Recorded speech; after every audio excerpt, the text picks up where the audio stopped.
That's why News at 5।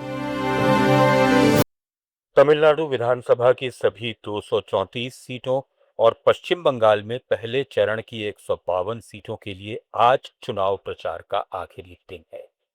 Bengal में दूसरे चरण की वोटिंग 29 अप्रैल को होगी, जबकि सभी 5 राज्यों के नतीजे 4 मई को घोषित किए जाएंगे।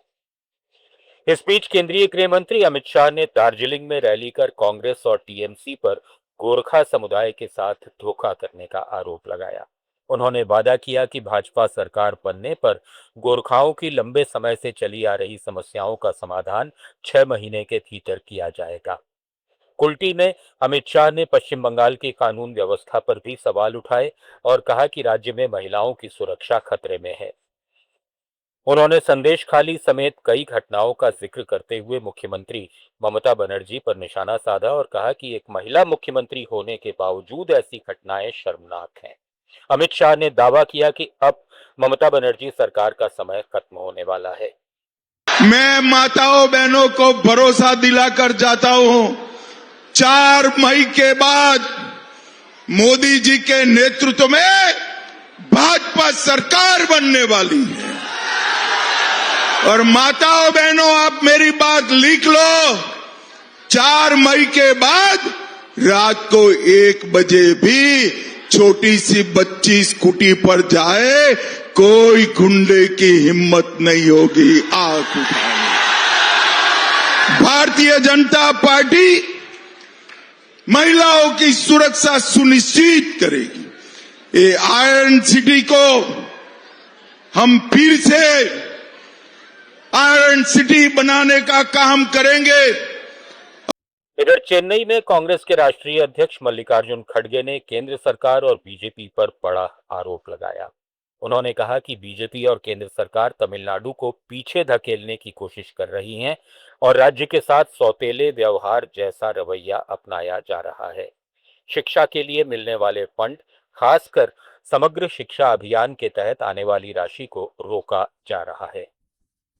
Tamil Nadu is moving forward. The BJP government at the center is trying to pull it in back. They are treating Tamil Nadu like a stepchild. Despite contributing significantly to the nation's economy, Tamil Nadu is receiving a disproportionately low share of tax.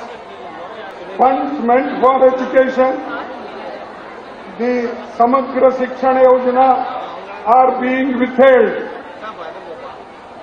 Samagra funds for education like Samagra Shiksha Yojana is withheld.